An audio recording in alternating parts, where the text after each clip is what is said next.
Hi guys, it's Kathy here at Art Zone, and I'm going to work through a painting with you today. It is a monochromatic painting, and you have different animals to choose from. We have stencils along with you. This is our wolf monochromatic painting, and you might even decide to switch it up a bit to where here, that was originally a monochromatic painting of an elephant, and then we decided to add patterns into the elephant in the order of the rainbow. But we'll talk about that towards the end if you choose to do that to your animal or not. You can see this one is not considered a silhouette because I have added its eye and ear, but this one, this would be a silhouette, meaning it's kind of like a shadow, just the outline.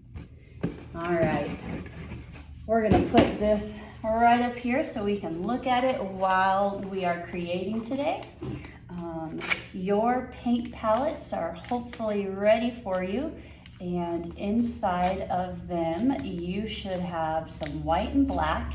You need to be thinking about one color that we're going to use throughout the background. So this one's color was yellow. The elephant's color was blue, and then we added white and black to it to create the different tints and shades. So think to yourself what one color you're going to choose. You can see in my paint palette, I have put two wells that are full of black, not full. Black is actually a super strong color, so we barely use any. The first one actually just has one very, very small dot, and the second well has two very small dots. And then over here in the white, this one's so full it's spilling as I'm trying to show you. We've got one dot of white, actually 3 dots of white, and then nearly a full well of white right here that's spilling onto the table. No big deal. My color that I'm gonna choose for this particular painting, I think I'm gonna go with orange. Hopefully you've had a chance to look at your stencils and choose the animal that you would like to use. These stencils are reusable, so it is okay if more than one person chooses a horse and you only have one stencil. You guys can share, take turns, let the stencil dry before you pass it on. I'm going to choose a fox for my stencil. Because of that, I'm rotating my new painting right here. I'm doing it horizontal instead of vertical, because my fox is going to work better on a horizontal versus the vertical. So know which animal you're gonna choose, so then you know what direction to have your paper.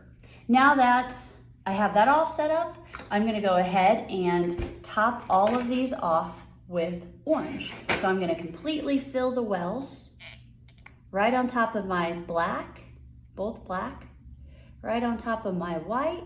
I had 3 white, but this one over here that's so full it's overflowing. I'm just gonna put 1 dot of orange. And then I'm gonna go ahead and add just normal orange over here. Then I'm going to mix them up. I'm gonna start with my white. I'm gonna start with the white that only has a dot of white in it. Make sure that your paintbrush is going all the way to the bottom of the well, so that it's getting all the white, all the paint to mix with that orange, and you'll have one consistent color. So when we mix white into a color, this is called tinting.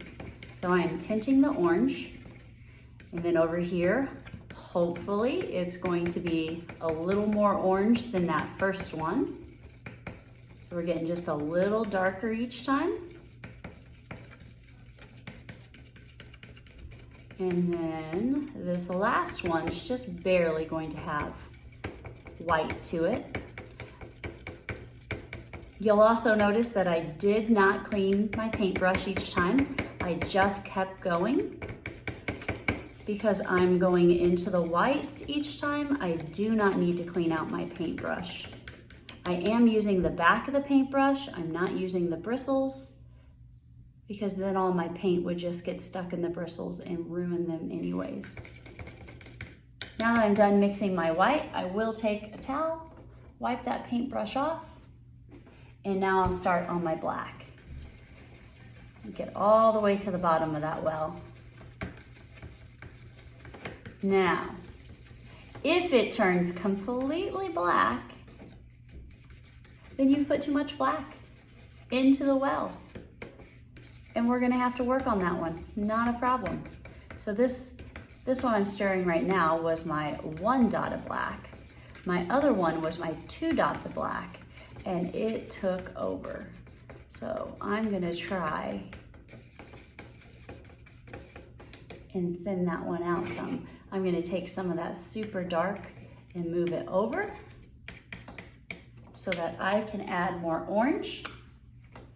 And see if I can just bring out the orange a little bit more and the black, tone it down just a bit.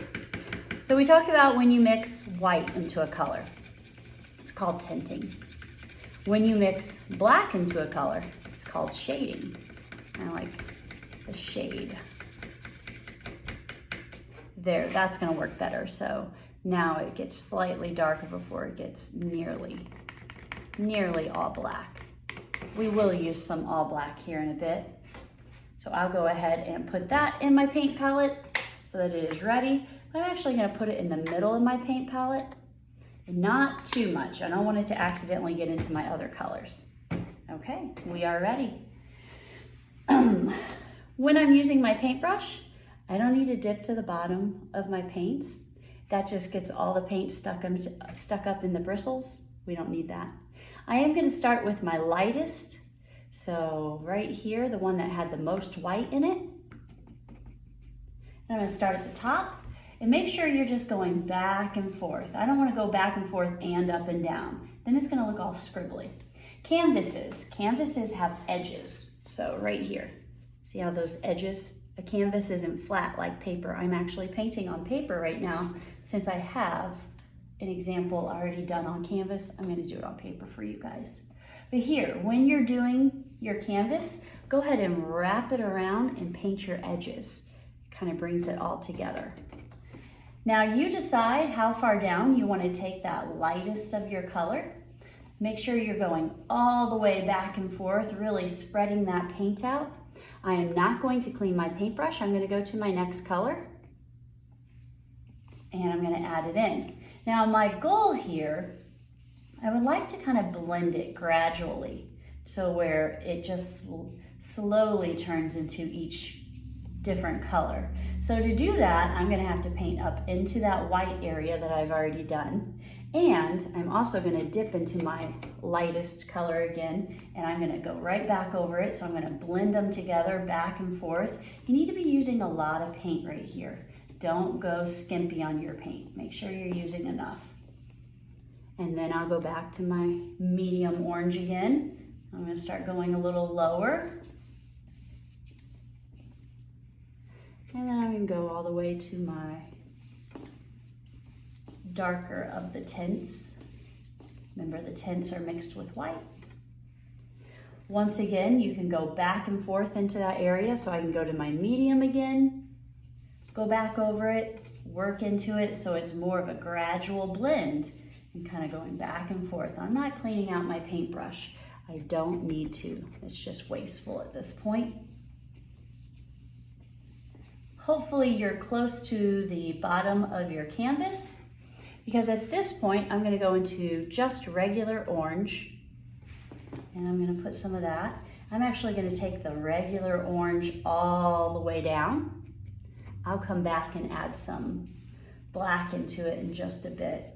But this first layer, I like to just do with regular orange all the way through my lightest orange. To do this best, I do encourage you to do a second layer, but you have to let the first layer dry. This is acrylic paint.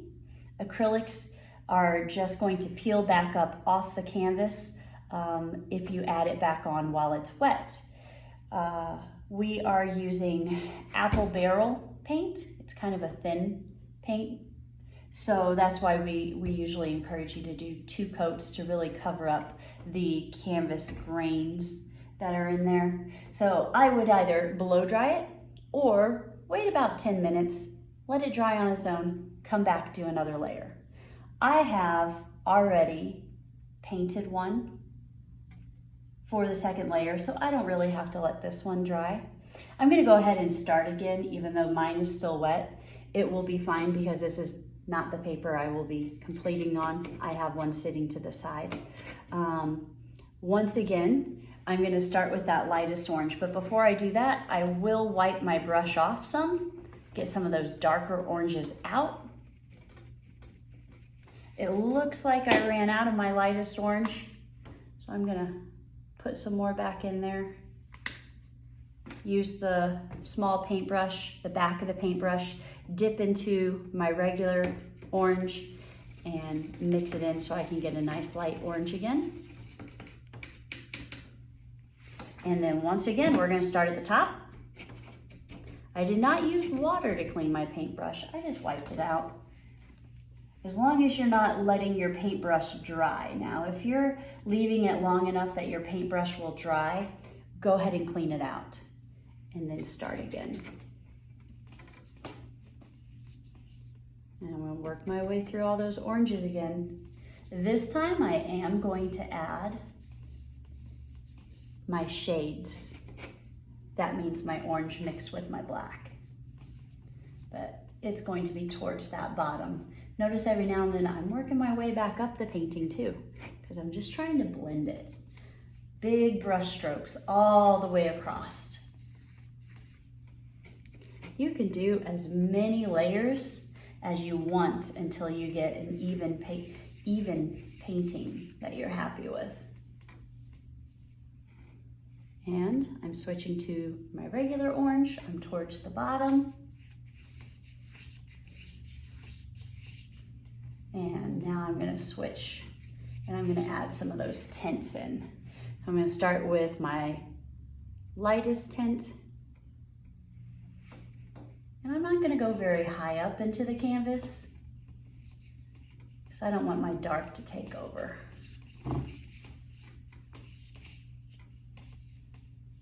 So now that I see that it's nice, gradual, I'll go ahead and get some of that next. But this one's pretty dark. Really watch how it's going. I like to start from the bottom and then slowly blend it up some. So it's coming up there, but it's not taking over.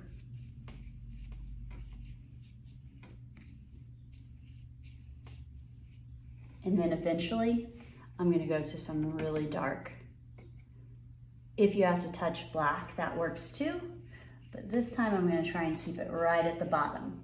Now, because mine is still wet, it's blending more than I would want it to. If yours is drier, you're not gonna have that issue. So I'll go ahead and put up my my dry background. You can see my dry background. I could have blended it more and it looks like I dripped a little black up in my sky while we were working, and that's okay too.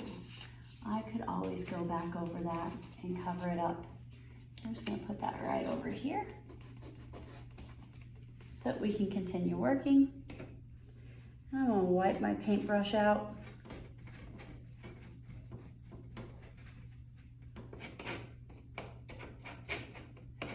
And I'm ready for my stencil. I chose a fox.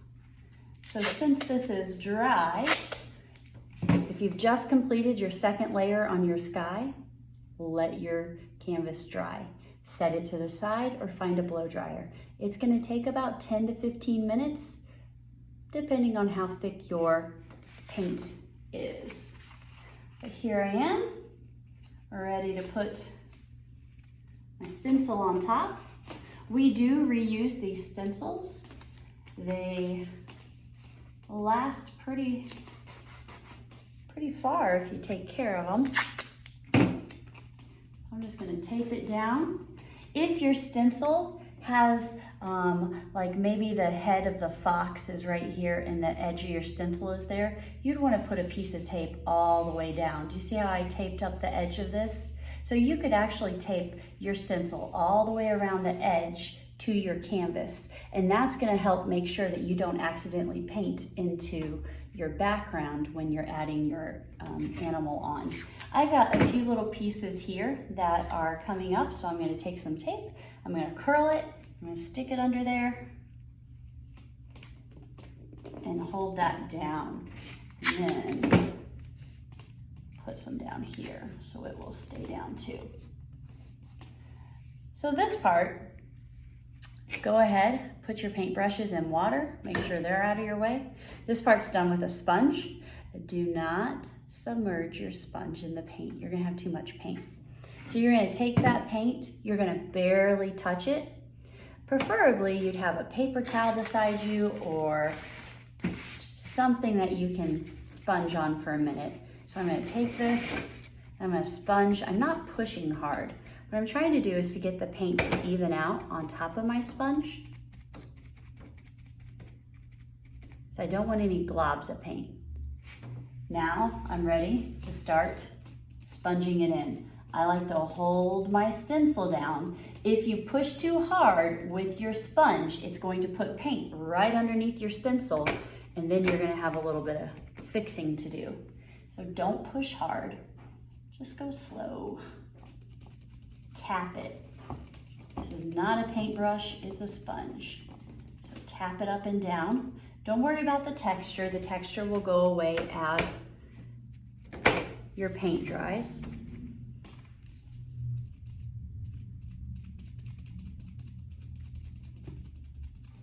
Really watch out if your stencil has any little small areas, because your paint can go right underneath there.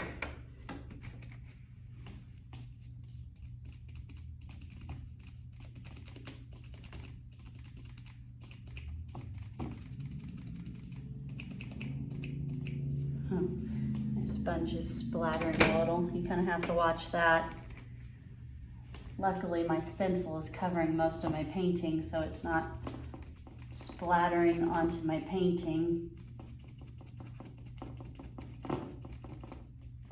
All right. You're done with that sponge. You can put it in some water. Slowly take your stencil off.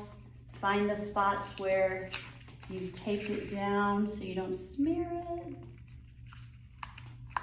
There, I left my tape behind, that's okay. If you set that to the side, let it dry, someone else can use that stencil. I've got paint on my fingers and so it got on my paper. All these little things you have to watch when you're creating. So that is our silhouette monochromatic painting. If you would like to add patterns into your creature, or maybe you want to add an eyeball, take your time, let it dry, use a pencil, draw it out, and add your designs. Go slow.